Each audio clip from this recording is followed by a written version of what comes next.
as I always say, I think one of the most important things we do is make sure we are doing our duty, our due diligence in academics. I know football games are important, but we are preparing young people for a future, and I'm passionate about academics, and I know all of you are too. So let's get started. We will first have a moment of silence, please.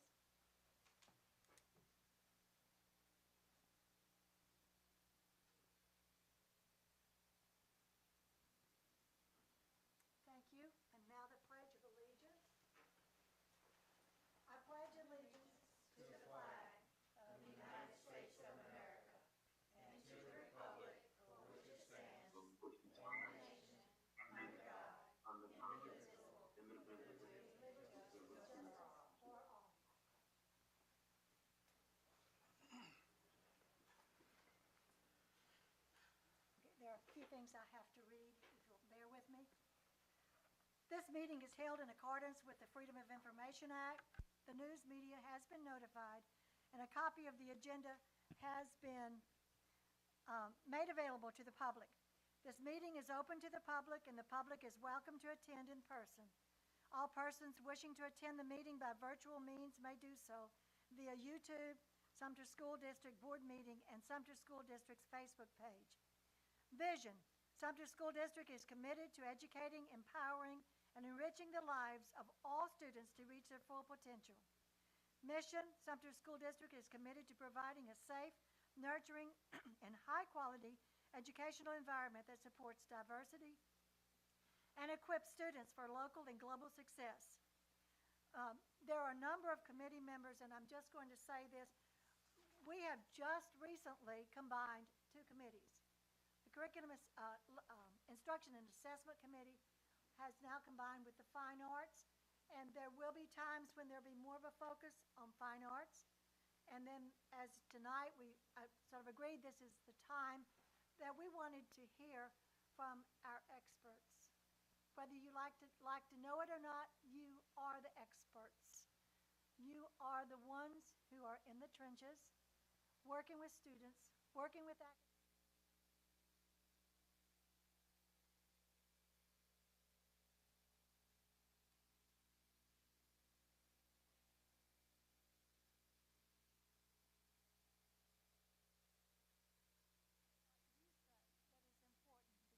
You're the ones out there making it happen, and we're behind you. This meeting is now called to order if everybody is in agreement that the agenda is okay. And I'd like to explain that we have a number of persons here because we now are two committees who are virtual. And so every once in a while, somebody is probably going to need to speak and, share something. So in the meantime, in the interest of time, I'm trying to help us out with that football game. In the interest of time, I won't introduce you individually, but when it's your turn to speak, just introduce yourself. I wear a name badge. I'm Bonnie Disney. So if we may, and the agenda is approved, let's go ahead. And we have given special permission to Alice Drive Middle to begin this. Yeah. Madam Chairwoman, is there a microphone that we could get for them? Right. Thank you, sir. And let me say, the items, journalists could not be here tonight, but the thing he called me to ask that everybody speak in the mic. He's watching, or he is watching, and so let's make sure, and all of the other people are watching, so let's make sure that our voices are picked up. And you're not going to cut this short, Miss Preston. Okay.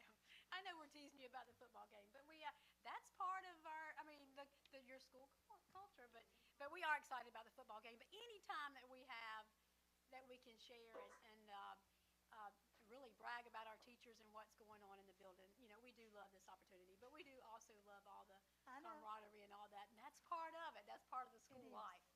So this first slide, of course, has our everyone knows that's who we are, nationally accredited STEM school. So we could talk about STEM all night and try to give STEM credit for everything, but that is a big part of our school. The first slide, because what we decided to do when we were asked to share, because you could just go on and on. There's so much, like you mentioned, in the school setting, and really, we're thankful. I mean, it's a privilege to be able to share. But any of my colleagues, most of our school, the majority of our school, they were showing growth. So everyone has strategies that work that work for their school. So we decided, let's at least share. Let's look at a few things that we think made a difference with us this past year. So this first slide, guys, we wholeheartedly believe this, and probably everyone, a positive school culture and climate.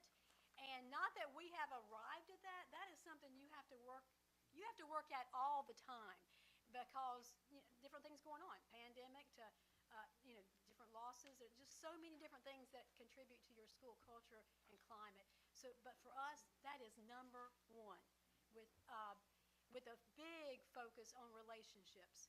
And when we say relationships, we're talking from the top down, that respect and that trust from the administrators to the teachers to the students across that building. I'm excited to have, because of all the stuff going on tonight, we do have our teams at the rest of our leadership team is at that stadium. But Stephanie Barano is our literacy coach, and I say this a lot to our team. Curriculum coach, sorry. She does everything, guys. But you know what I tell my team? You're only as good as the people you surround yourself with. And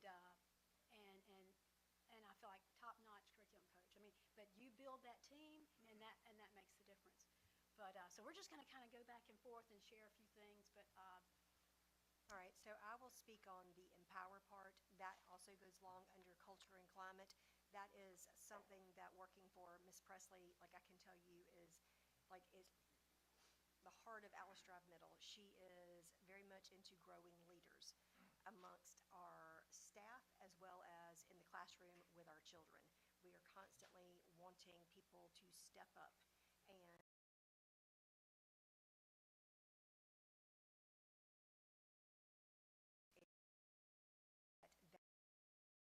leads to that they have a voice and a choice in what's going on in our building.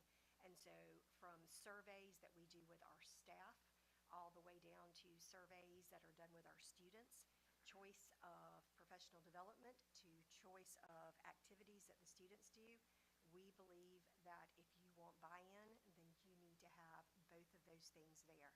And then that leads back up to the collective.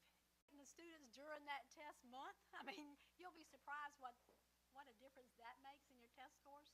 Just motivating them with simple, you can do it, or if you're here every day on time and doing your best, we're going to put your name in a hat. Just doing anything like that to motivate them during the test time. We think that's a big, motivate them all the time. But during that test month, you'll be surprised if they just take their time and do their best that day, to make a difference. So school culture, climate, number one, and you'll see how that affects everything. If you want to go to that next slide, we were excited that we had an 11% gain in ELA, in our ELA scores. And so we bulleted several things here, guys, that we'll kind of go back and forth and touch base on.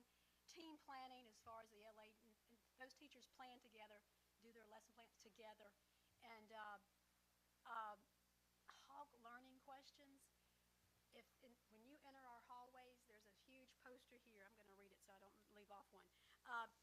There's a huge poster on the ceiling as you're entering the building, and every class has those hog learning questions in them. And the questions are, what am I going to learn today? Why do I need to learn it? How will I learn it? And how will I know that I've learned it? So those 4 questions, those are students directed focus for instruction. So you tell those kids, you should be able to answer all 4 of those questions. We owe that to you in that class. You should be able to answer those questions. So that's something to lead them. And it's not bulleted up there, but along with that, as far as making them, helping the students be accountable, and we'll mention that at the end, I think, as far as their HALT data trackers. So they have those 4 questions to kind of focus them on every class that they go to, and then they keep up with their data and their goals. The Hawk learning questions also are part of our lesson plan template because we want teachers to be thinking about that as they plan for each day to make sure that there is a target for each day, that there is what are we doing today, why are we doing it, how are we going to get there, and how are we going to know.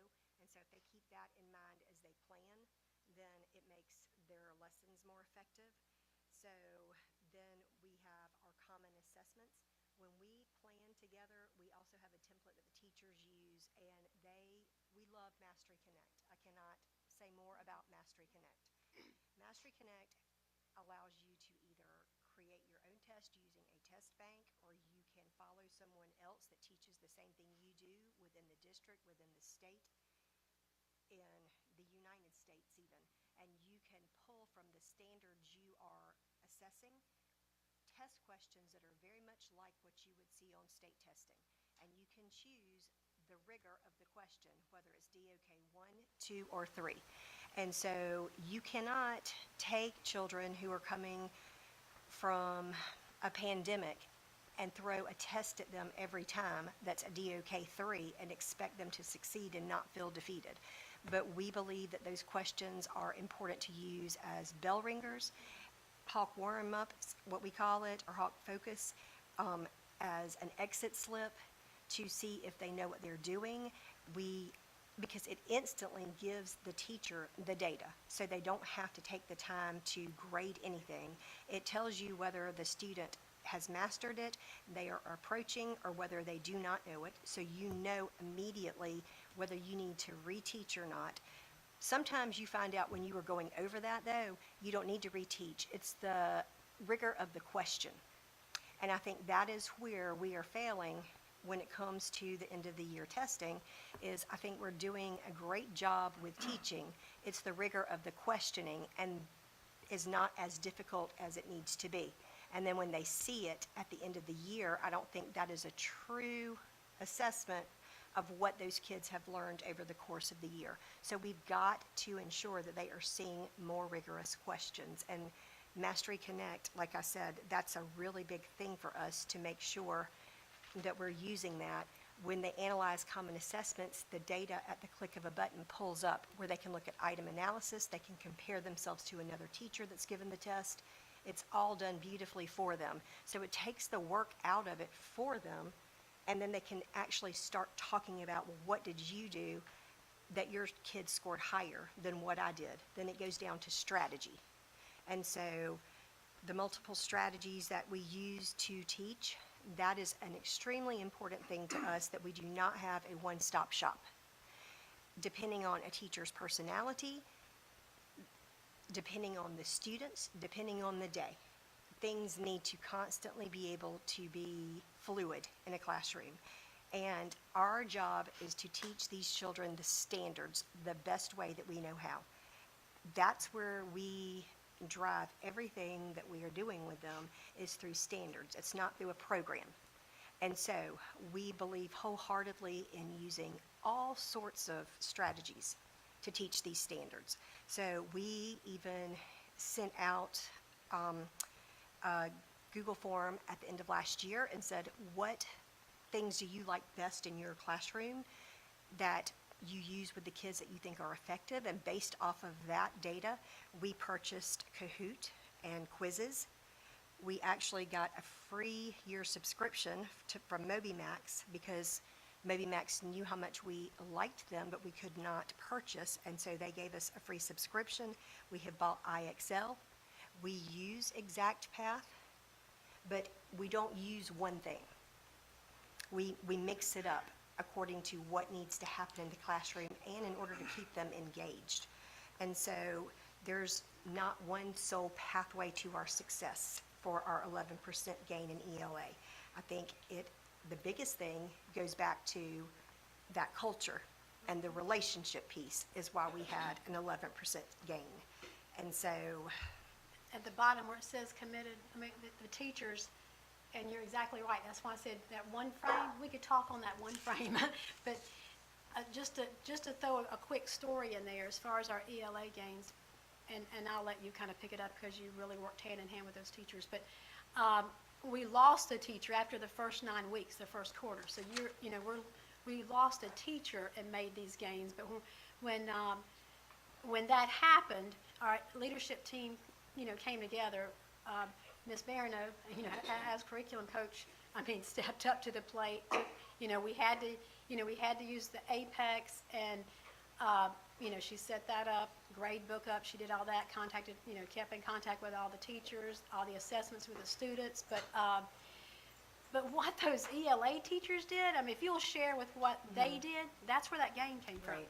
So it happened to be English 1 for us that we lost the teacher. And so it is a Carnegie unit credit. And so you have to be very careful about what you're going to do with them in order to ensure that there is fidelity. And so we had to choose Apex because we did not have a teacher. And so I wrote a letter, we sent it out to our parents, and then I met with the ELA teachers in that department because they knew that we had lost a teacher and we probably were not going to get one because most teachers have already signed a contract at that point. And so we knew it was probably going to be for the long haul. And so we came up with the idea that it would be really fun for the kids, so they weren't on Apex every day, all the time, to have a rotating, we kind of called it like a teacher in residency on a Thursday. And so our teachers stepped up from that department and looked at the English 1 standards and said, okay, for example, Ms. Schuler, our 7th grade ELA teacher, said, I would love to do Romeo and Juliet with them. That's a big part of English 1. I don't want them to miss. And so Miss Weir, another one of our teachers, she chose another important standard that we knew would come in Apex, but they would also probably need to have an adult discussing it with them as well. So every Thursday, and it was non-graded because I do not believe everything has to be graded in order for kids to learn. And we did not want to put added pressure on those teachers because they already had 150 kids. So we just said, if you will come up with a fun lesson once a month, then your kids will go to the sub and these kids will come to your room. And so they had Miss Schuler the first Thursday of the month. They had Miss Weir the second Thursday of the month. They had Miss Smith the third Thursday, and so on. And so they looked forward to those days because they were not on Apex. They were getting live teaching. When it came time to write the paper, which is a big part of English 1, we had social studies and media specialists step up and go through the whole process of how to write and annotate the paper, and did all of that with them over the course of 7 weeks. They went through it step by step by step. And my job was to go down every time they took a test. And then sometimes after they took the test because they were upset about some of their grades, and teach them test-taking strategies because really the rigor of the questioning through Apex was even getting the English 1 kids. And so we worked a lot on that because I am a math and science person. And so for them to be able to see that even I could answer these questions based off of looking at the question and analyzing and showing them how to break it down, then we started to see a lot of change over the course of time. And so it took a village. And that goes back to that first slide of relationships. I do not think that there is one teacher in our school that cares about just the kids that come in their room. We care about every child that comes in our doors. And so when this occurred, people were willing to step up and come to the plate, and we were very fortunate, and our kids ended up doing very well, and I think they're very, very prepared for English too. So I have no concerns about their ability now that they're at the high school. And so we made a positive situation out of something that was negative, and 11% gains in ELA, a lot of that came from a lot of growth from that group of kids. So Our next slide is, we set a goal of just 5%, for math. So we did make 5.7. We did make our gains in math as well. We won't go through all, that's some of the same strategies that you use that we just went through with the ELA. Good teaching is good teaching no matter what the subject. But I did want to put at the bottom as well that it's not just the teachers. It's the school-wide. In math, once again, we were missing a math teacher all year, but you would have never known it. In this case, in ELA, all the ELA teachers stepped up. In this case, this was a parapro that just has a strong math background that does an excellent job, with the students. He stepped in and took over that math class. We never missed a beat. And scored the math teacher stepped in helping him as needed, met every score. He was right there with the teachers just because he had that support. So once again, that goes back to that first slide, that school culture and climate and working together as a team. So we're just proud of our whole staff and just the time and just the time and commitment they have to the Yes. to the whole team, to the whole school. I will say our math teachers also said that they firmly believed that one of the things that really helped their scores was Alex, which we lost this month. We don't have access to Alex. And so one thing that Alex did, it was diagnostic, and it met kids where they were, which is very important during this time because a lot of our kids missed the time where they were learning multiplication and division. And that is going to come into play with the rest of the math that they do. And so Alex was helpful in that. We are pushing ExactPath and hope that they will see the same results from that. But when I asked them what was one of the things that they thought was helpful for their gains, they did talk about Alex. And Can I get you to explain, Alex, just what it is? sure, it's a program that the kids get on, and it is based on MAP. So whatever they score on their MAP testing is where it starts their learning path. And so ExactPath does the same way through Edmentum, but the kids seem to like Alex more, I think. And so, at least in math, I will say. And so what it would do, if a child was on a third grade math level, it would start them where their weakest areas were, and they would work through pieces of the pie, and they were trying to close them all. And so even if you were on a 10th grade level, you could keep working higher. So it was not just addressing kids who had deficits, it could also address kids who were ahead of the game. They could be working on Algebra 2 stuff if they were, that far ahead. So it was beneficial. Did we lose it? I don't, if I, go ahead. Funding and usage. And ALEC is not a K-12 program where ExactPath is, so that data carries on grade after grade. So it is something that, we potentially can look into next year, but we will also wait to see how we do with ExactPath because it does set itself up according to the MAP data and does the same pathways individualized for each child. Another thing that we will say about math that we were very, very proud of is our EOC score. It went from 74% the year before to 89% passing, and she had 98 children. And 16 perfect scores. And so we were super proud of that because, as you know, the EOC didn't care that we had COVID, so they did not change it. And so it didn't matter if they had gaps or not. The test was the same. And so it was huge that out of 98 kids, that 16 perfect scores and that she had 89% passing. And when I say that, I mean a C or higher because she really only had 2 out of the 98 that actually made an F. And there were a number of kids, as Ms. Clemens can tell you, that really weren't identified to be in there, that happened to be in there, but they excelled once they were in there. And what she said was one of the number one things that she used was Alex and then different strategies. The ability to pull different tools from her tool belt. She started with Math Nation a little bit. It was not for her or her kids as she tried to work with Math Nation. And so for her, she had to go with what she was comfortable with and what she thought was best for the kids. And it worked. And so I think our point with that is we firmly believe, even within our own school, there's more than one way to get from A to B. The point is to get there. And so teacher autonomy is really important. You have to trust the professionals to do their job. And if you see that there is an area of deficit, then it's up to us with the relationship piece that we have to go in and assist and help where we can. But we do believe that multiple strategies need to be there and the standards need to be the focus. So, You can see that last frame is just where the next slide is just real quick. I mean, where we're kind of focusing on this year was just strengthening our MTSS. That's just our intervention piece and all that. That's probably a whole nother presentation. But just our interventions and whole MTSS program, just strengthening that.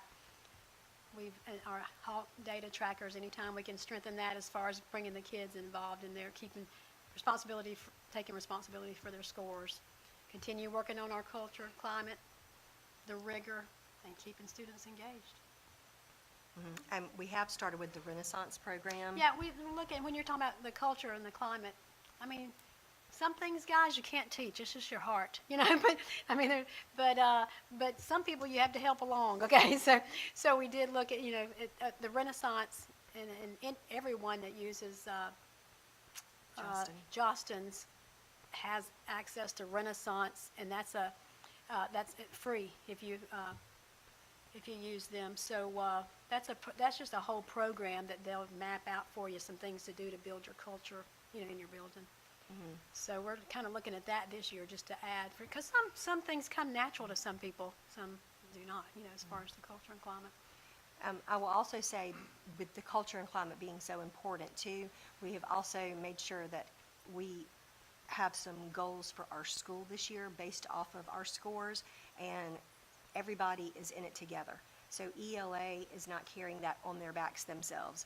Everybody is working on the reading and the writing across the board. Informational text is a big deal in all of our other classes. Teaching children to write because they love to text, and so they don't use punctuation, capitalization. Well, we can all help with that. We don't have to be ELA teachers to have expectations for that and explain to the kids why they can do both and when it's appropriate. Math, we know that they have a deficit with math, and so our related arts teachers are stepping up, and they're working on multiplication facts and some fun incentive games with them with math to also help the math teachers out to help lighten the load for them, because we all want to be in it together. And then the last thing I will say is student engagement.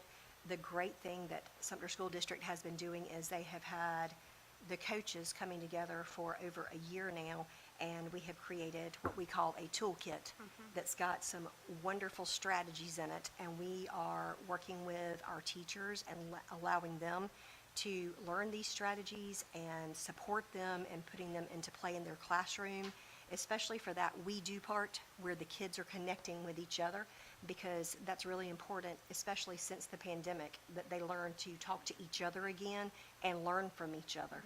And so that's been a huge help, having that coaches meeting together monthly, but then also coming up with this toolkit for us to pull from to work to help teachers help the kids become more engaged with the curriculum. So we're going to continue our focus and work with that as well this year. Your coaches, do you have one for English, math, science? Me. What's- At the middle school level, there's just one. I told you she was instructional. good. Yeah. Oh, as I know her. Yes. Yeah, we just, in the middle school level, there's just an instructional coach, so. But our leadership team, like you said, that's why I said you build that team for those strengths. And we know in our building, I mean, if we needed something for math, we know the teachers that we Yeah. know who to go to. So you have those key people in the building that we go to bring in for those different areas. But yes, sir, your curriculum person is stretched. One coach for 800 some students? Yes, ma'am.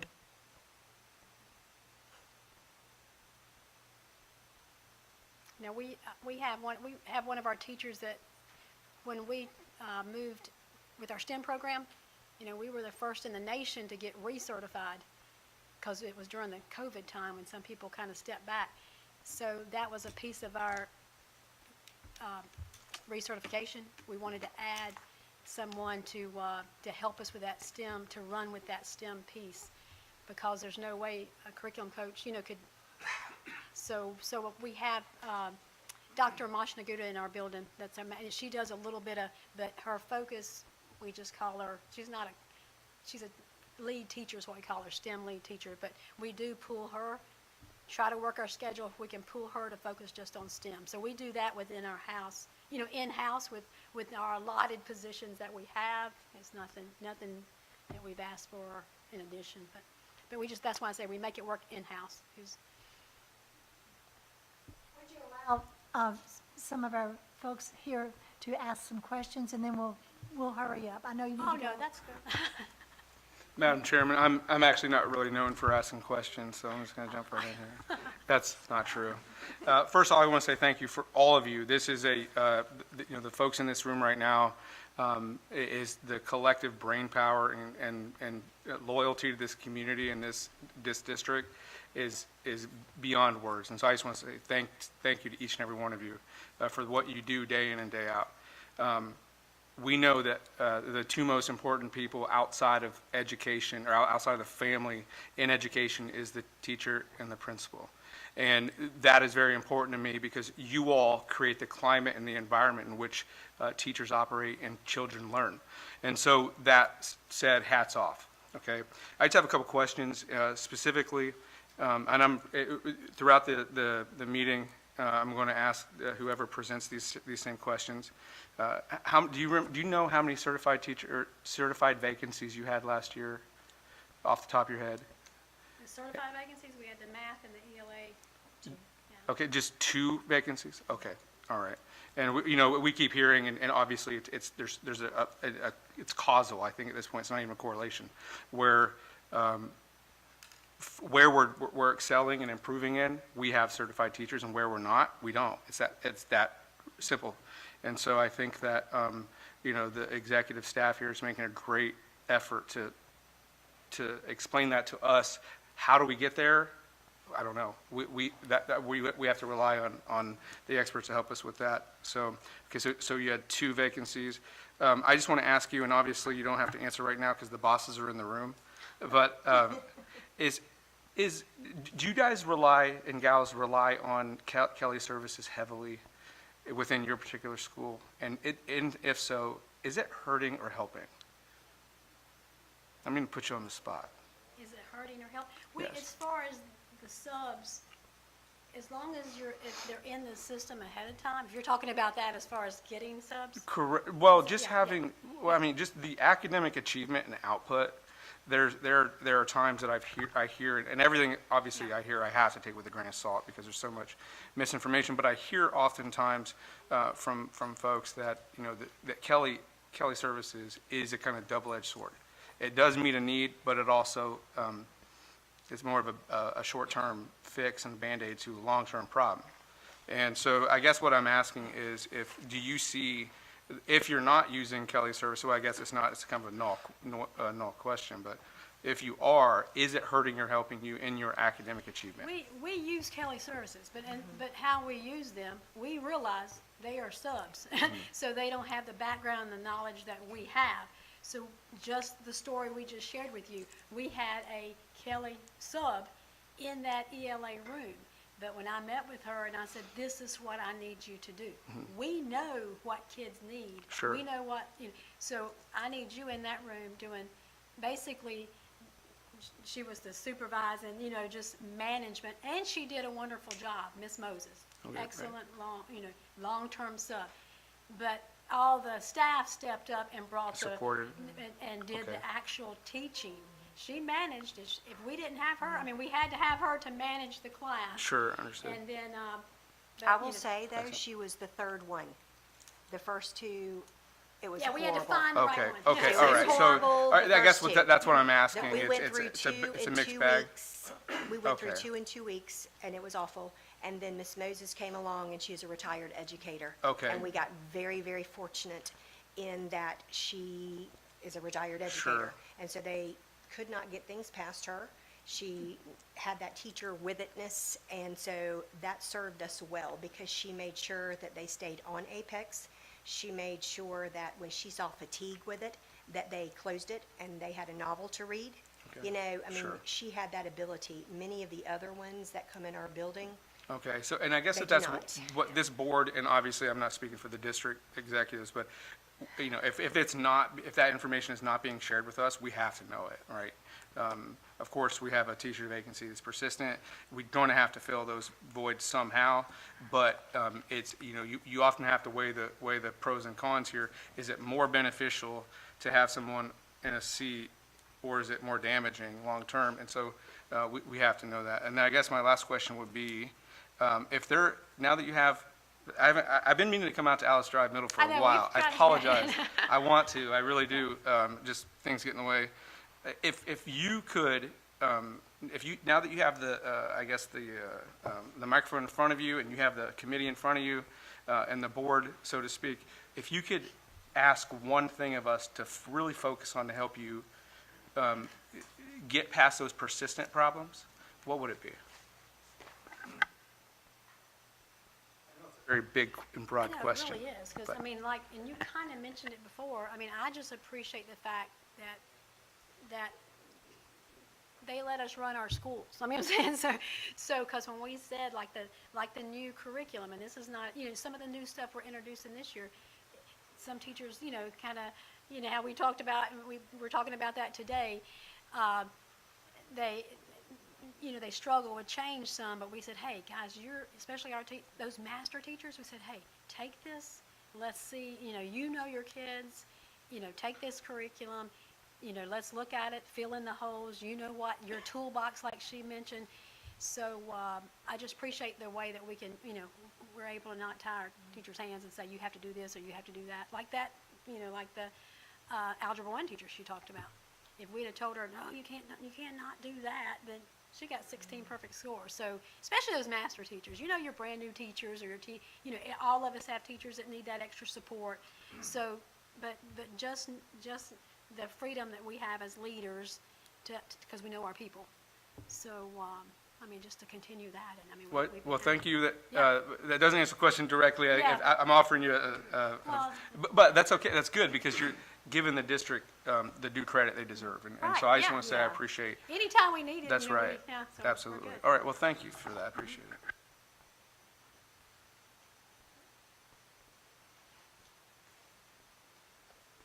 Nobody else, virtual or anything, has a question? Thank you so much. I'm going to take Ms. Timmons with me because I'm playing against her, right? y'all got to go kick off. That's right. Thanks, guys. Good luck tonight. Good luck to you too. Good luck to everybody. I hope they all have fun.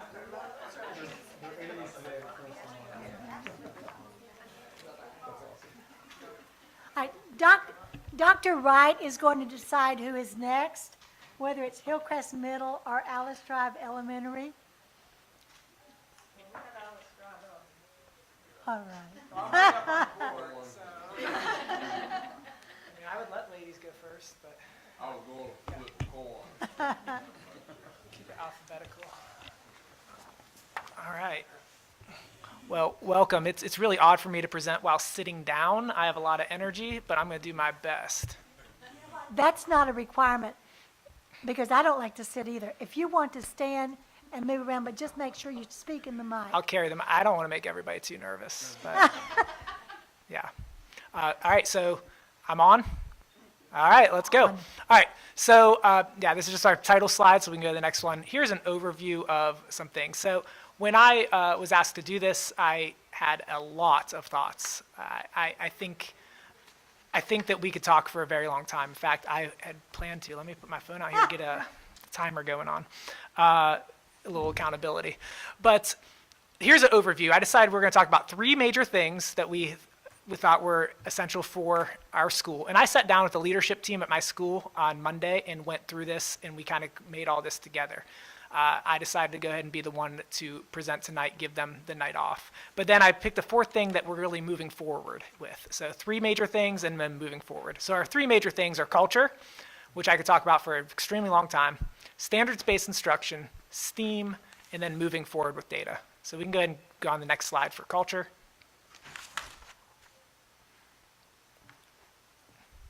Next slide, thank you. So when we talk about culture here, I feel like this is all encompassing, and you'll kind of see that toward the end here. But I think trusting relationships between all stakeholders, and I'm going to circle back to this point multiple times, is probably the single most important thing we could do. And that comes from the relationship between administration and teachers, from teachers to students, from all faculty to the parents, from the parents to the teachers, to us, to the community, to the district office staff, to other schools. Very valuable. Like I said, I'll circle back to that, but this next point is probably going to be if I had to talk about one thing, this is what I would do. People are our most valuable resource. And yes, I mean our students, they're our most valuable resource, but I'm actually talking about teachers here. And not just teachers, all faculty members. The single best thing we could do for our students is ensure they have caring, highly qualified teachers in that classroom. And I don't want this quote to get taken out of context, so don't cut me off in the middle item if you're listening. But I often say that I, as an administrator, am not student-centered. Don't cut it off there. I feel like my job is to be very teacher-centered so that the teachers can be student-centered. Now, are there times where I have to be student-centered? Yeah, but I have 600 students. I cannot meet the needs of 600 students, but I can meet the needs of my 78 faculty members. And if I can meet those needs, those 78 faculty members can meet the needs of those 600 students. So the most important thing we could do for our students is to keep highly qualified teachers in place. Now, we are not responsible for teacher happiness. That's not it. I can't make someone happy. I can't make someone content. But I can know what the factors are to give the most likely scenario that teacher is going to be content and work hard. In fact, that kind of goes into that work ethic, which is a little later there. We have at Alice Drive Elementary teachers who work really hard, and they instill that working hard all the time. In fact, I even joke sometimes, like, I hear stories of other principals who might have trouble, not that all my staff is perfect, obviously, with teachers that aren't working hard. I have to tell mine to stop working so hard sometimes, like go home, like quit stressing about these new science standards, it's gonna be okay. Go home and refresh a little bit and we'll come back to this later. They care that much. And they have that same level of high expectations for the students. And that comes from those relationships. You cannot have high expectations for somebody if you haven't built a relationship with them. That goes for your teachers, that goes for your faculty members, and that goes for the students. And you can't do that without open lines of communication as well.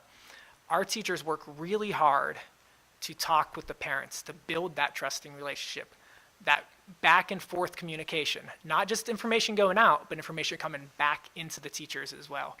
And that also goes with the administration to teachers, from teachers to teachers. We don't compete with each other. We work with one another to do good work. And that also goes into collective leadership. I do not believe that there's anything special about myself, and I will say that. I believe that this school is set up, or the culture is there to run itself really well. That doesn't mean there doesn't have to be a leader. Please don't get rid of me. But I do believe that culture is set. And the fear isn't like somebody coming in and a leader that would ruin it with like laziness or anything like that. The bigger fear is somebody that comes in and makes too many changes to the culture that's already there and destroys the culture. Sometimes you have to take a step back and look at what's going right and what's going wrong, and you have to really, really know your people. I think contextual literacy is the fancy term for that. Knowing your people, what their strengths are, what their areas for growth are, how to use them, when to push them, when not to push them, when to take a step back. So remembering that your employees are people. So if I'm on this culture thing with keeping highly qualified teachers, we talk a lot, when you first get into education, about Maslow's hierarchy of needs for students, which is extremely important. I believe wholeheartedly that we need to think about the hierarchy of needs for our staff members as well. If their basic needs aren't met, and I'm not saying that we have to feed them and provide them shelter, that's not my point. Even though that is nice for them to have that, so please pay them. But in terms of that stress level, humans, when they are stressed, an overstressed teacher is not a good teacher. Now, stress isn't necessarily a bad thing. I mean, I guess if I can use my hands here, a stress level here is not a bad thing. A stress level down here means you're being lazy, probably. But your stress level up here, that's terrible. You're not going to be productive. So you have to know that zone of proximal development we talk about with students, like when to push, when not to push. It's the same thing with the staff members. And I think that we have really worked hard to be a place where people want to be. Our tagline last year was ADE is the place to be. And this year we changed it to you belong at ADE. Get it? Belong? Yeah. But anyway, to talk about the differences between people. So we can go to this next slide because this all kind of goes together as well. So if I had to look at something instructionally wise that I think makes the biggest difference, and I realize the irony of reading this first line to you at a curriculum meeting, but there is no magic curriculum. Now, are there curriculums that are better than others? Of course. Are there curriculums that are complete junk? Of course. But that's not what's going to save us, is a curriculum or a program. I love curriculums and I love programs. I could talk about ExactPath for a really long time. I love earning some trophies and giving pizza parties. Yeah, I'll carry that trophy around the school building. But I like to give teachers, and we as a staff, I shouldn't say this is not me. I'm just the one talking. Give teachers as much autonomy as possible to make decisions. This does not work, though, if you don't know your staff. Not everybody can have a lot of autonomy. Not everybody needs a lot of autonomy, even if they think they do. You provide support as needed. One of my core beliefs as an educator and as a human is that everyone needs support. The key is knowing what level of support, when to give the support, and how to give the support. That's the hard part. We all need support. So there are certain things that people are really good at, certain things they need extra support in, and that's okay. So that's important to know. That goes for students and teachers and parents even. Parents need different levels of support. But I think the teachers know their students the best. That's why they need that autonomy. But I do think that the key here is where I said standards-based instruction. If I'm saying there's no magic curriculum, everything you're doing still has to be based upon the state standards. And our teachers do such a great job with the standards, knowing those standards, unpacking those standards, dissecting those standards, asking me a bunch of questions about those standards, asking me again about those standards. But seriously, they do, and I think that makes a big difference. But and there's also a key here with knowing your standards, and I talk about this a lot, this is one of the major things, aligning your standards and your objectives in your instruction and your assessment. That is your key. If any one of those things is not aligned, your lesson is junk. And I sometimes a little too blunt for elementary. Had to learn that coming from middle. But it's true. You can go and see such a cute lesson, looks great. You can make great pictures about it, make a great story about it. But if it wasn't tied to a standard, then that lesson really wasn't that useful, was it? And it doesn't and that's not saying we don't have times that we just have fun. We obviously do. But your standards, objectives, instruction, assessment all have to be aligned. And the best way to do that is actually backwards design. You got to look at your standard, obviously, but then design your assessments and then design that instruction. So I really think that being based on the standard is so important. Yeah, I'll go on to the next slide from there. All right, so I think us being a Cognia STEM certified school is extremely important. So we will go through recertification about a year from now, actually. I was just looking at it today. November or December of next year is our 5-year mark. I had the pleasure of being at Alice Drive Middle, and me and Ms. Barano kind of led the charge for that recertification for the middle school. So if I said I looked forward to it, that probably is not a completely honest statement. But I do look forward to the actual recertification, but the process is a little grueling. But I guess the biggest thing to understand with STEM or STEAM, or you want to throw R in there and call it stream, that's fine too. It's not just cute science projects. And I think that's the perception that people get because it does make some cute science projects. But the model of STEM encompasses everything we do. So I was a social studies teacher. I'm a words guy. As you can tell, I like to talk. I'm not naturally math-minded, even though I love some data. But I'm not naturally, like, in terms of science-y type things either. So I can be intimidated by the thought of STEM at first. And a lot of people feel that way. They're like, oh, I'm a literature person. But that's not the point of STEM, isn't just science. I know we break down technology, engineering, and mathematics. But the whole point of STEAM here is that critical thinking, creativity, collaboration, and communication. All that means here is high rigor and inquiry. We ask our students why. A quote I got from a student was, my teacher asked me why all the time. Like, why? Why? And that just is the culture. The STEM goes into the culture. The standards-based instruction goes into the culture of the school. Culture isn't just how you act in terms of how you treat each other. It also has to do with how you treat a curriculum, how you treat tests, how you treat encompassing the rigor in the classroom. All of that goes together. So I think that us being a STEM certified school does mean that sometimes some things we do look a little different from other schools as well, and that's okay. So moving forward, let's look at this last slide. So I said before, I do love data. So moving forward with data, and I felt really proud about this first point, not gonna lie. Having data, looking at data, and using data for improvement are not the same thing. I think a lot of times we get caught up with data and we want to make some cute data notebooks. We want to throw some data at teachers, and it means nothing unless it's put into context. Unless we look at the data and figure out what is it really saying, how can we use this data productively, it means nothing. And I think sometimes,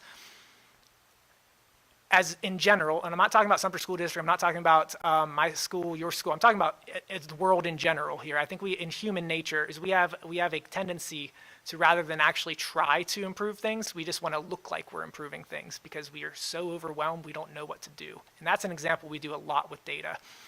So I am also going back to my culture in terms of treating everyone well and all that. Teachers can get really freaked out about some data because they feel like it's a personal attack on them. So you have to tread lightly with them, but it's too important to not do. So you have to do it, but you have to know how to do it pretty well. And I liked one of the models our leadership team came up with last year is trying to roll that into our SLO meetings. We have to do SLO meetings anyway, and if you're not familiar with that, it's the student learning objectives. Student learning objectives are important. I actually value the sitting down with the teacher and talking with them much more than the actual SLO itself. And I would tell that to the State Department. It's not what's in there, it's what I get to pick that teacher's brain as we have that stuff in front of them. And it also allows me to provide support to that teacher as we're going. You find out real quick who can give you a sheet that has map data on it and who actually knows what that sheet says. And it's okay that if some of them didn't know what it said, my job was to help them to understand what it said.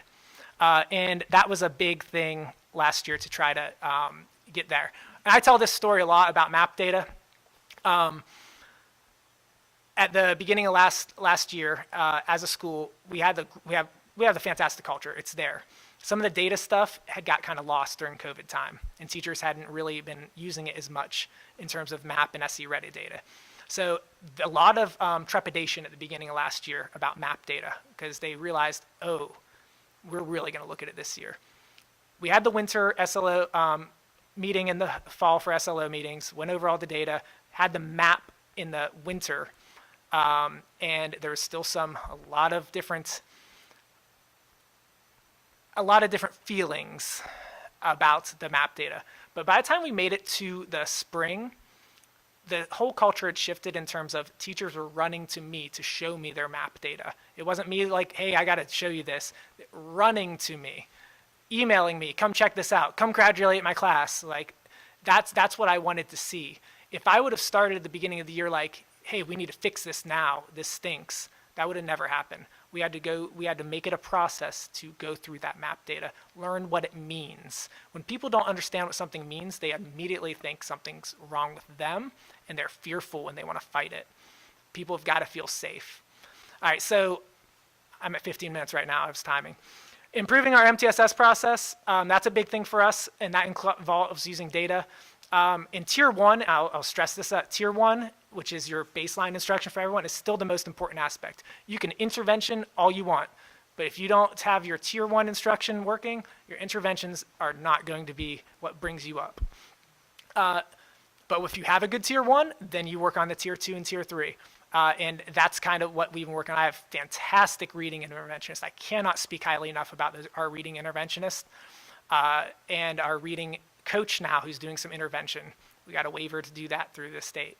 And we brought in an MTSS specialist this year. This was kind of our big moving forward thing. MTSS specialist who has a special education background and trying to get the entire school into that culture of MTSS is not a 4-letter word. I'll let you read that how you want. The MTSS can be used to really help us grow.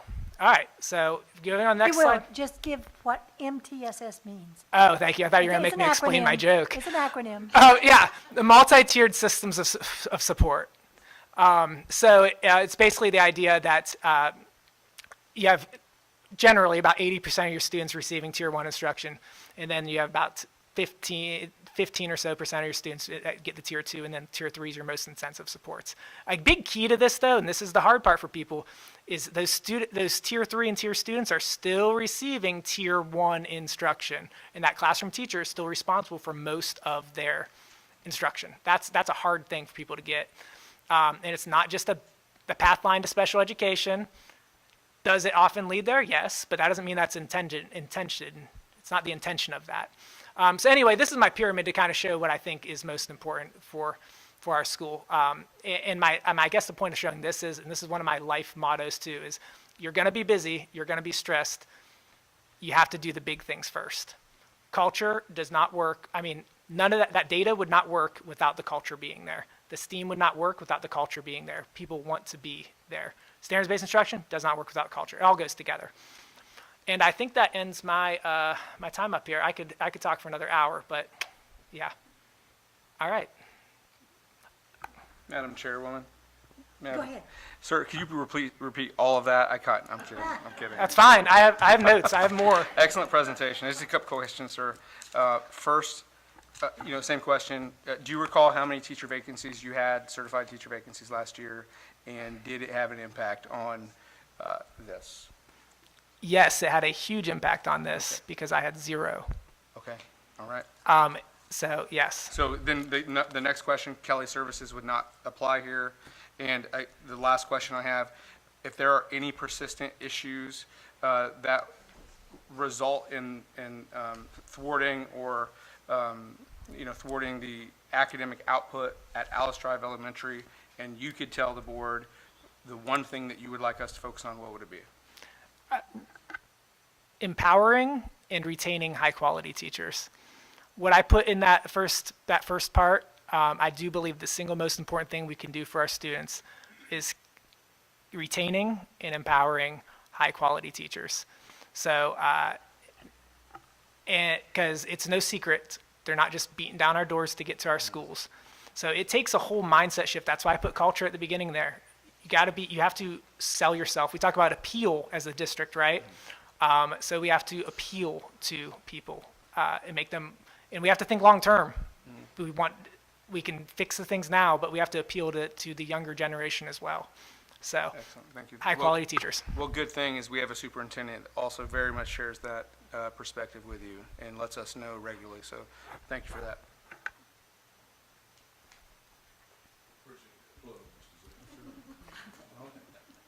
Any more questions?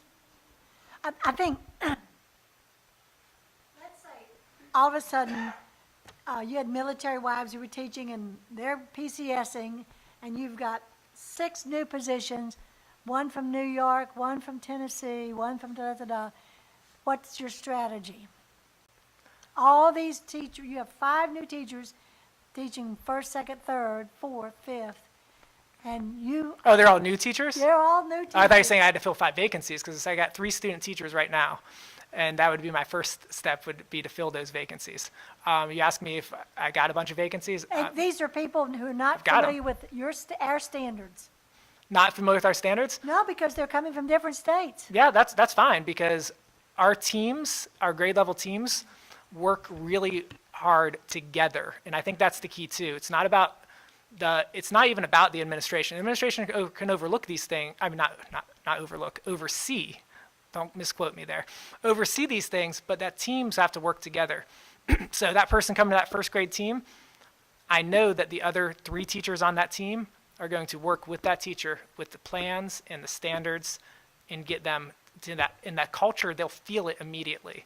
I talk to new teachers when they come in. They feel that they want to do well. That's the big thing. I think most humans want to do well wherever they are. And as long as they don't get the life sucked out of them for some reason or another, then they're going to want to do well and continue to do well for our students. So my strategy would be to pair them up with a teacher buddy, a mentor if necessary, depending upon where they're at contract-wise, and then a teacher buddy, which is more informal, and then their team. I have no doubt the team would naturally take care of itself. I don't even have to tell the team to do it. They're going to take care of it. Thank you. Yep. Yep. Next.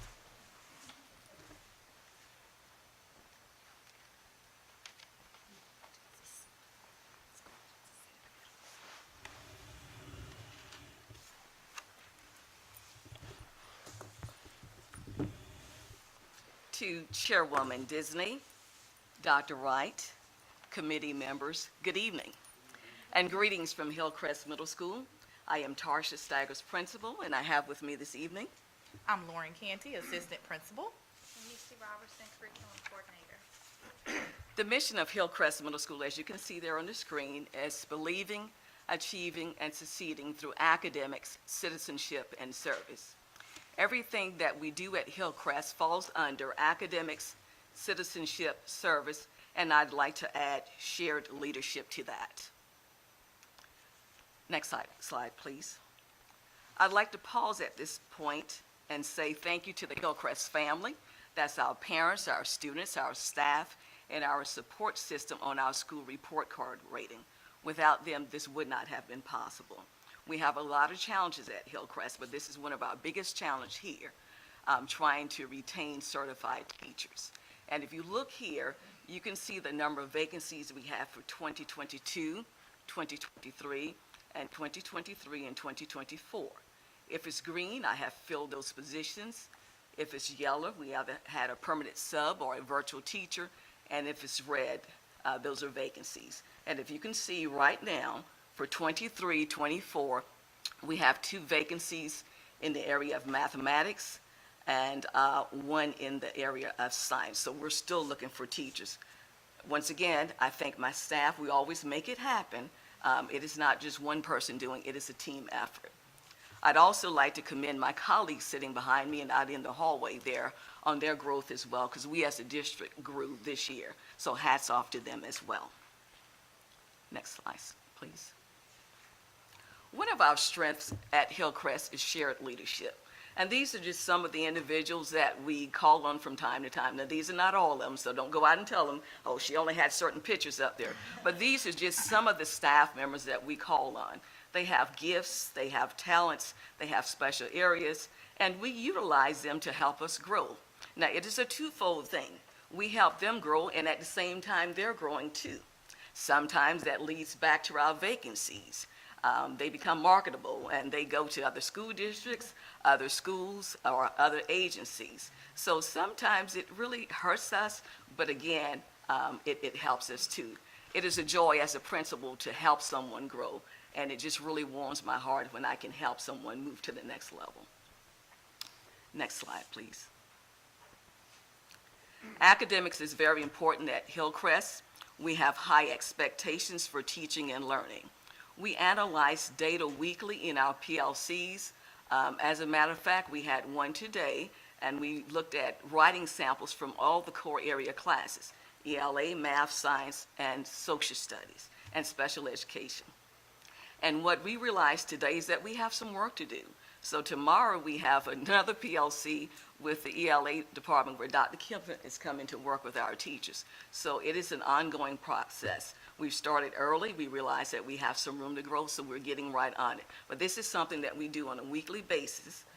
We have the PLCs, and we look at data, and we have discussions, and we allow the teachers to have input as to what we're doing. Just a simple thing, but would you explain? Professional learning communities. Yes, ma'am. I'm sorry about that. Next slide, please. We also recognize the growth in all areas from our teachers and our students. It doesn't matter the size of the growth, whether it's small or large. We recognize and we celebrate our students and our teachers. And those of you that follow us on Facebook, you can see we're always giving shout outs to our students and our teachers. We have morning assemblies, we have quarter assemblies, we have monthly assemblies, and we have end of the year celebrations to recognize our students. We not only recognize them within the school, but if they have accomplished something outside of the school, we too recognize them and celebrate them as well. So these are just some pictures from our Math Nation recognition and our on-ramp recognition for our Algebra 1 students. Next slide. Here we continue to recognize our students for the highest MAP score. We recognize them, we allow their peers to celebrate with them as well. Next slide. I just mentioned the quarterly awards. We haven't had our first one yet. The first one is November 17th. We already have parents calling, asking, hey, when is the first awards program? So our parents in our community, too, look forward to the celebration, and they come out. If you want to ever come out and visit, please come out. Yes, we will send you an invitation. Come out and visit, but they get excited, too. They're like, okay, it's time for the first awards program. When is it? So, yeah, so they like it, and they love it, too, to come out and celebrate. So we will continue to do that. Next slide. Here we're recognizing some of our students for areas outside of Hillcrest, and we just continue to recognize and celebrate. Like I said, it doesn't matter the size of the growth. We continue to recognize and celebrate our students, and that makes them very, very happy and want to come to school each and every day. Next, please. This is recently where we recognize our students who scored or had a perfect score on math, SE Ready, and our end of course scores. Not only did we recognize them here at the board meeting, but we went back and bragged on them at the school so the other kids could see too, and hopefully encourage some of them to try to have a perfect score on the SE Ready and the end of course. Next slide. Do you recognize the teacher too? Yes, ma'am. The teacher's sitting right here. One of us sitting right here. Former teacher, so she's sitting right here, but absolutely we do.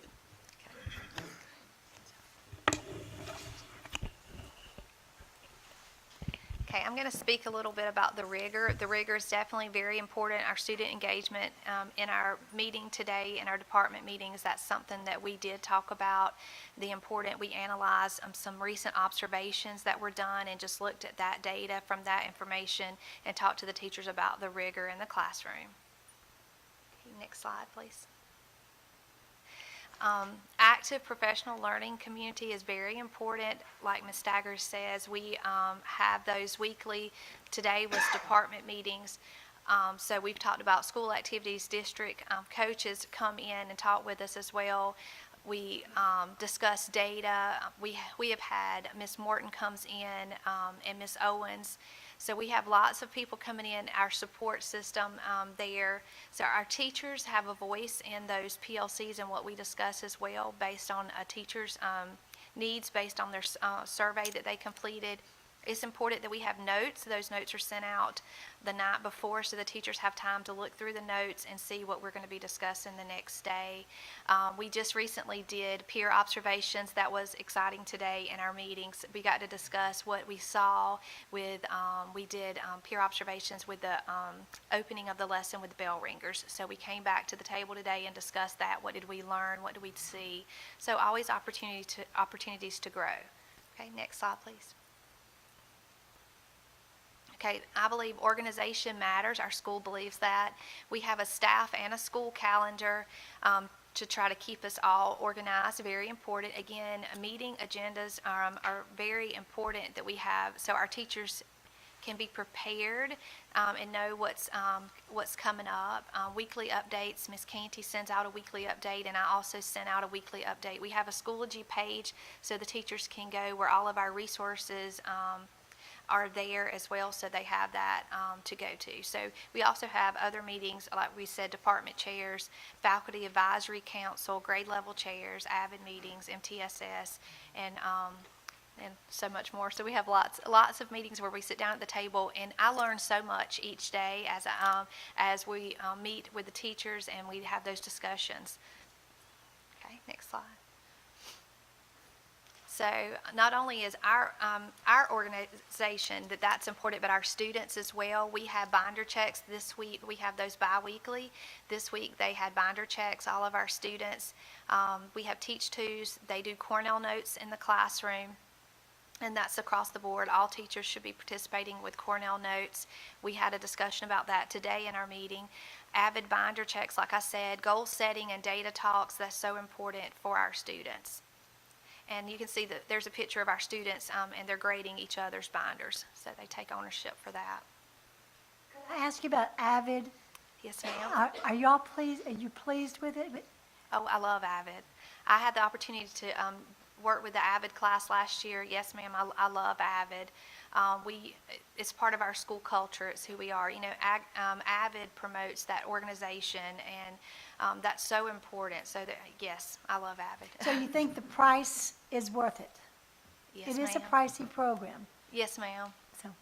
I believe so. And I'll show you some more pictures here if you can go to the next slide. So here's a picture in the AVID classroom. Last year, you can see there a student they're actually doing tutorials. They're required to do those every week. So you can see he is presenting an issue that he has to his classmates. So they have to present that. They have a minute to present, and then the students can help them but can't give the answer. So they are learning to work together, and you can see here this is a student-led over here. One of the students is leading, and the other students are sitting back, and they're discussing some questions. So again, they do weekly tutorials. You can see some of the work up there so they are able to ask questions and answer questions.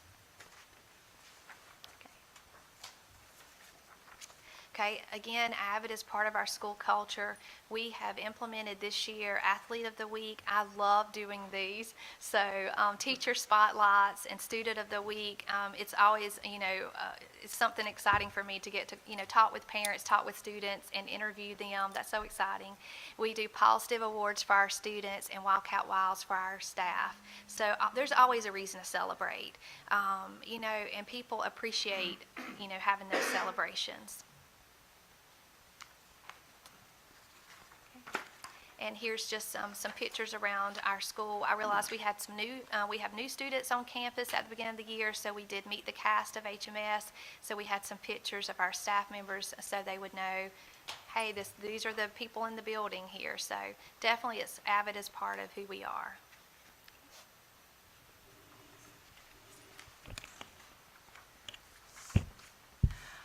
Okay.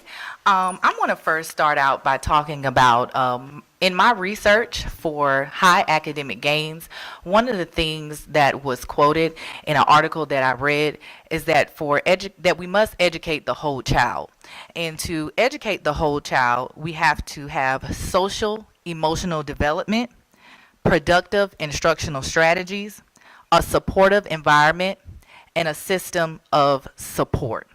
So with that being said, as my colleagues stated, we have to first have high expectations for all learners.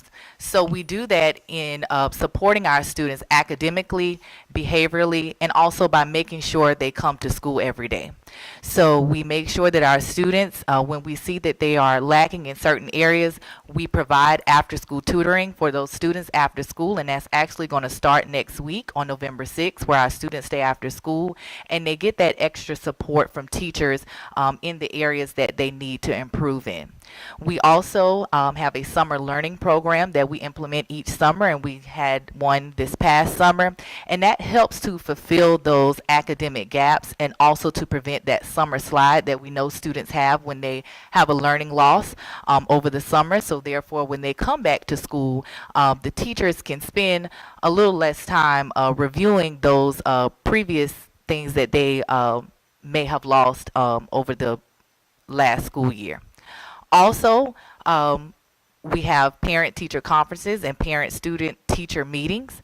And one of the things that we are doing this year is we are building our MTSS team as well, and with the help of the district. And I want to thank our district MTSS coordinator and those monthly meetings that we have. They have helped us to have direction and provide a focus for our meetings as we meet within our buildings. Also, one of the things that we did last year, we often look at the data not only academically, but for behavior as well. So we look at our target areas. Where are our students having, behavior problems? And we provide interventions for those students. So we noticed that our sixth graders were having a hard time last year transitioning with social skills. So we designed a Lady Wildcat success session. Our mascot is the Wildcat, so we paired with Mrs. Kathy Morrison and also our school social worker to provide some leadership skills to these students and talk to them about bullying. And we also ended with a team building exercise. And we did that with our sixth grade students because we noticed primarily that they need an outlet. So we did do that with those students, and that is a picture there at the bottom. And also with our MTSS program, one of the things that is new, we have our students that we are monitoring, that we have identified either based on our academics, behavior, and attendance, and we are pairing them with a mentor. And this mentor will do monthly checks with those students. They will celebrate with those students. They'll have open dialogue with those students. And also we've implemented where they're going to eat lunch with the students, to make them feel welcome and to make them feel special and like and as if they care, because we do believe that building relationships is also very key in supporting students with high academic achievement. Next slide. The next thing that we believe is building strong home to school connections. So one of the things we like to do is keep open communication with our parents, and we like to keep our parents informed. So we are constantly inviting our parents in. We have parent universities that are built within our school calendar, and we implement those throughout the school year. We have parent-teacher conferences. We have those built in throughout our school year. We generally do those after each of the report cards are distributed, but we also do those whenever a parent calls or we see that we have that need. When the teacher sees that that student has a need and we need to bring the parent to the table, we have the parents come into the building. We also have a Schoology page for our parents to keep them abreast and to have that open communication on what is going on within the building as well. And we also make sure that our parents are connected to their child's Schoology page, and we have orientations for that at our parent university. We also have a new student orientation for students at the beginning of the year, as we believe that we want their transition to Hillcrest to be smooth as possible. So we go over our expectations and what those students need at the student orientation. And we won't take up a lot of your time, but if this presentation is made public, if you click into that slide, you can see that our students actually, our students that we have at our school, they took the time to take a part of helping to build that presentation where they were able to talk about our expectations at Hillcrest. Next slide. Here on this page, as Mrs. Stagger said, we believe in celebrating our student gains, even if it is a small success. So going along with our MTSS supports, we are celebrating students. And we also have an incentive committee where we come and we meet and we plan incentives for our students. So this has come out of as a result of our incentive team meeting. So we have done a MAP celebration that's in the middle, where we designed a day for the students who met their MAP goal for fall to come and just, let their hair down, and we wanted to celebrate them. So we did some planned rotations in the gym. We had a teacher to bring their gaming system, and the students really loved that.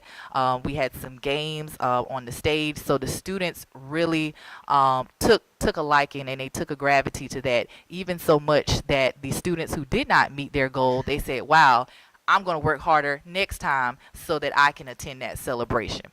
For our Q1 celebration, we had a bounce house. We just did that. I think it was 2 weeks ago. We had a bounce house, snow cones, popcorn. We had a wonderful time. And then also, we believe it takes a village, and we want everyone to have a voice, no matter what your capacity is within our building. So one of the things that we've implemented is our lunch group competition. So we have our custodians to choose which lunch group has had the best behavior, and we celebrate those students once a month in the cafeteria. Next slide.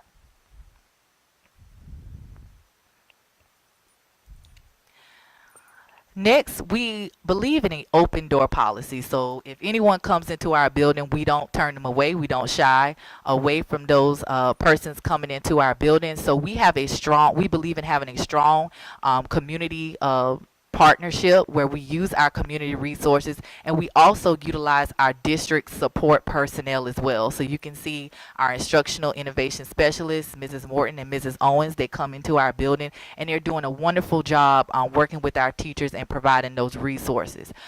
We have a partnership with Bowen. Bowen came and visited our students on last year. Here in the middle, Dr. Clemens, Mrs. Clemens, she came in and she spoke with our honors classes. We also had some presentations from Mr. Trevor Brown. He talked about substance abuse and vaping with our students. We had a volunteer luncheon for all of our volunteers. And then, and forgive me, I don't see far away, Dr. Candy, and Mr. Brown, they come in and they have worked with our students and provided sessions to our students as well.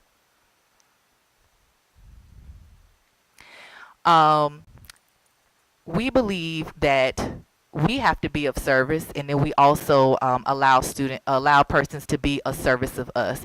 So what you see here are those persons who have been a service to us. We have military partners in education. We work very well with the Sumter County Sheriff's Office, and then we have a flyer here with all of our partners that have come and donated things to us. And then Officer Durant, I don't know about any of the other schools, but I'd like to take a moment to brag on our SRO. She is very pivotal in building relationships with our with our students and our teachers. She's constantly in the hallways, and she's pushing and she's motivating those students. And a lot of students knows that all the staff members care, but a lot of students know that they can trust Officer Durant. She does not have that intimidating presence, and I think that is important, and I think that is key. We also have the Gethers family. This is actually the parents of two of our students. One has graduated, but one is still there, and they helped us to celebrate our teachers and our students as well. And we have another parent in the middle who has donated some things for the teachers also. Next slide. And then here are more community things that our students have taken a part in. And I won't read those to you, but I'll let the slide speak for itself. Next slide. And again, these are more community events that our students have participated in along with our staff as well. Shower with goodies, the Relay for Life, Walk, Christmas Parade, and also our E-Steam Festival. And that is the conclusion of my portion of the presentation. I'll turn it back over to Ms. Staggers. Yes, ma'am, we're ready to entertain your questions. I would love to ask something. I believe, if I'm not mistaken, I believe you have a number of military children. Yes, And I understand that very well. For 20 years, every 2-3 years, we moved, and my children had a new school. And I know that they're coming to you often without the background, because you're middle school. So they're K through 5. They had different standards.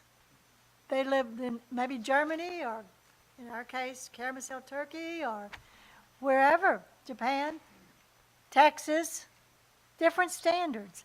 And I know in an ideal situation, you start them in South Carolina in kindergarten, they're tested in 3rd grade, all those standards are sequential, and boom, when they get to middle school. But how hard is it for you? I know we talked about how difficult you had it when you didn't have math teachers, but you still came out on top. But you're having a lot of middle school kids come to you without having South Carolina standards. It is not very hard with the military clientele, because those children are usually outgoing. So they will come and tell you, I need help. They aren't shy at all. So they will come and tell you what's needed, and the parents too will come in and sit down and talk with us. So it is not hard at all. Thank you. Mr. Chairwoman, just a couple questions. First, thank you for a phenomenal presentation. Thank you. Did I hear correctly you had 12 vacancies? Can you go back to that slide, Ms. Scott, please? It's slide number 2. Slide number 2. Can you see it? All right, so for this year, that's it. So for this year, currently, we have 2 math vacancies for 23-24, that's in red. And if you come down, we have 1 science vacancy, that's for this year. Okay. Last year, the ones that are in yellow, they were either a permanent sub or a virtual teacher. Okay. So 12 is way off. Well, I don't know where I got Right. that. I thought I heard that, and then Absolutely, 12 it is didn't right. match up with your Yes. slide there. I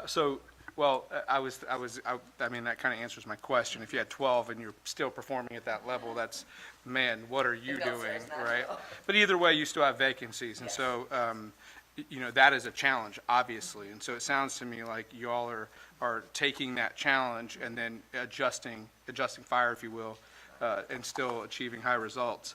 I took a lot of notes here, and one of the things that kept jumping out at me was culture and inclusion.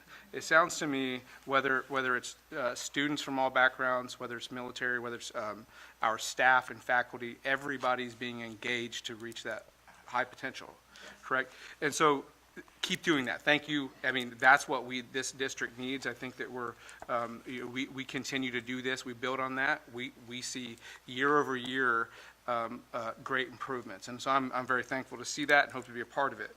I just have a couple questions. And actually, I added to my little question bank here for a couple things that y'all stated. So one of the things, so first off, so you had 3, it sounded like 3 partial vacancies, I guess.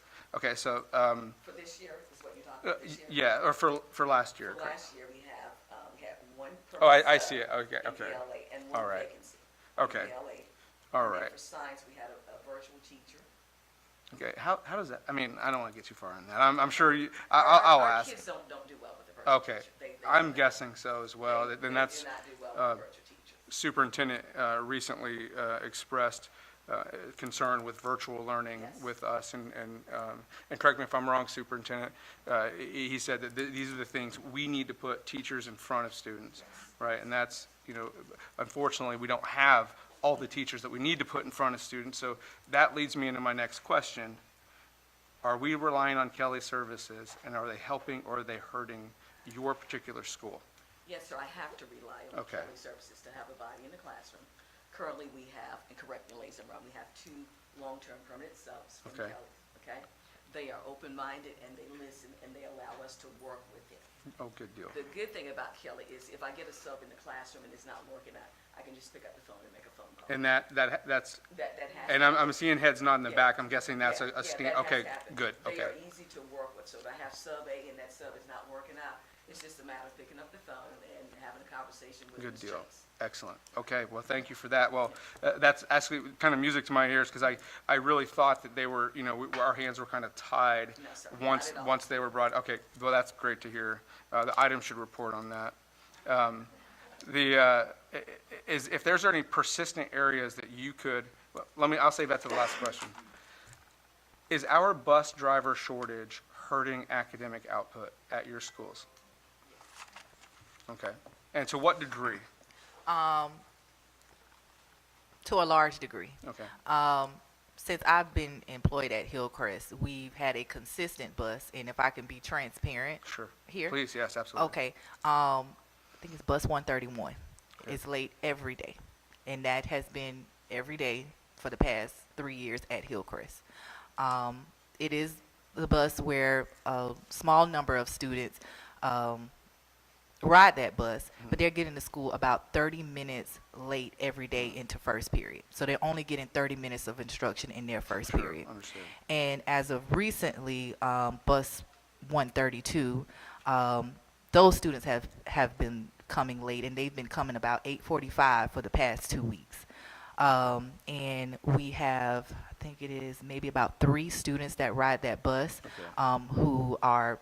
who have individual education plans, and they are missing their academic prep time. That is, they go to first period with their resource teacher, and they're missing that time that they need, and it's a certain amount of minutes that they have to be serviced, and they're missing that. Sure. Okay. Well, thank you for that. I very much appreciate that very candid and honest answer. And I guess this is, although you're sitting at the table, that question goes out to everybody in this room. And so we need feedback on that. That is a persistent problem that we're trying to get after. It's another vacancy issue that we're having trouble with. But I think there are some, and I know this is a curriculum meeting. However, curriculum don't matter if our kids aren't in class. And it comes down, it's that simple, right? And so I would love to hear, we're probably going to establish a meeting here relatively soon on transportation. I would love to hear some input, and invite all of y'all to attend if you can make it. Secondly, is our code of conduct improving and helping with, 1, culture, 2, academic output? Absolutely. I'm very thankful that we had the opportunity as administrators to come to the table last year and look at the code of conduct. Sure. And have a voice in the revision of the code of conduct.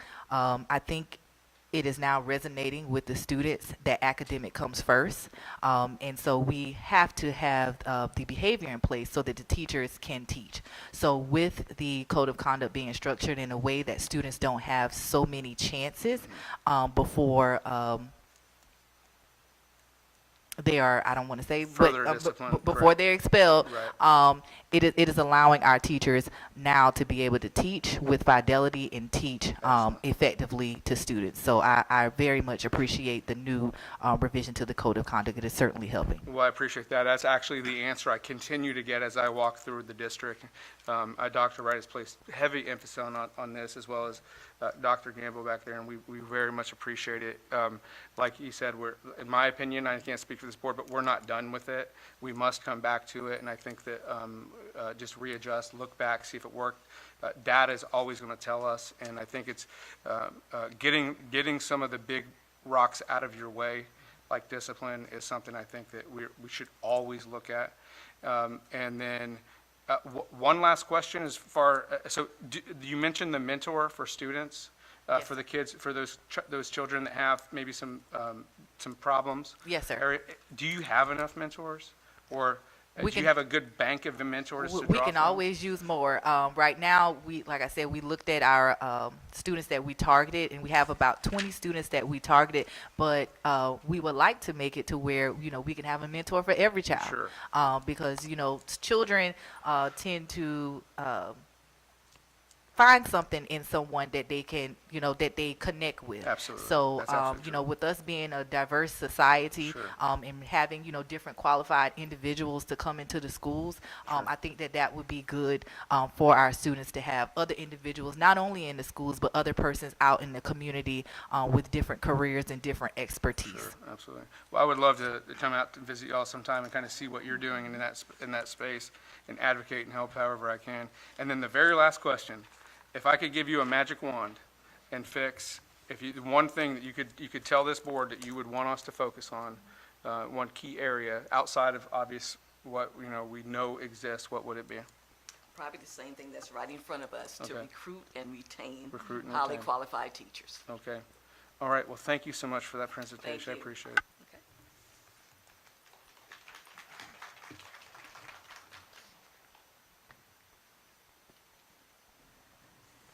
Okay. Dr. Wright, the recommendations, I have no clue what to recommend, but I would suggest that might be fodder for conversation. Yes, ma'am. Next steps for growth opportunities, whether it's a meeting with principals or with us or whatever, and what the recommendations are to us as trustees.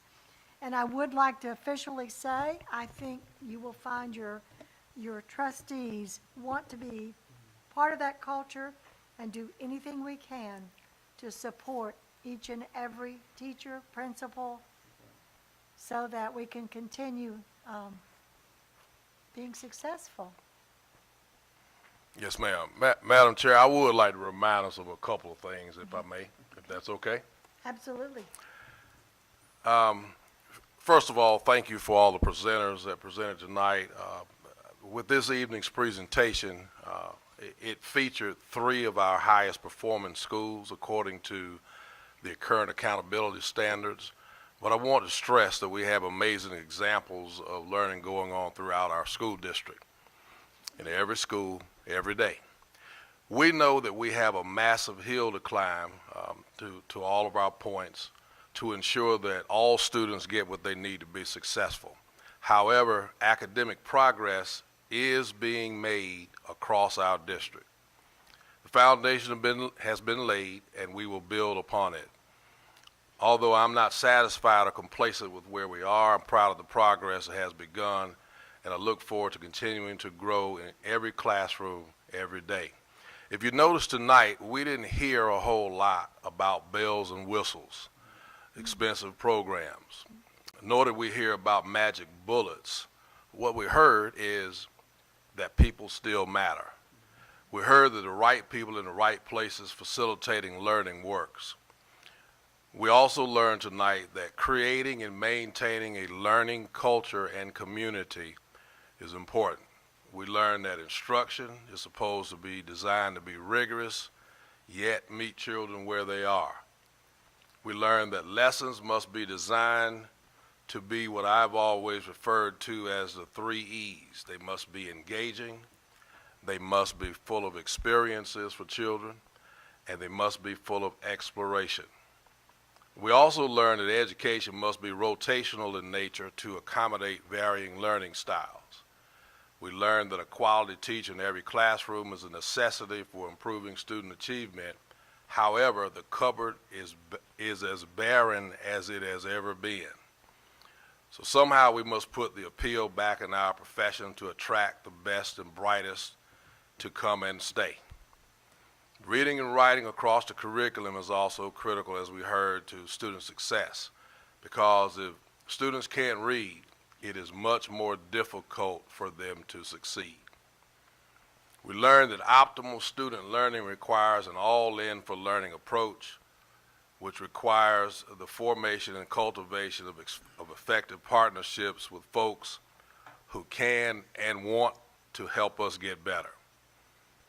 Principals, we learned, ensure that teachers have student-centered environments.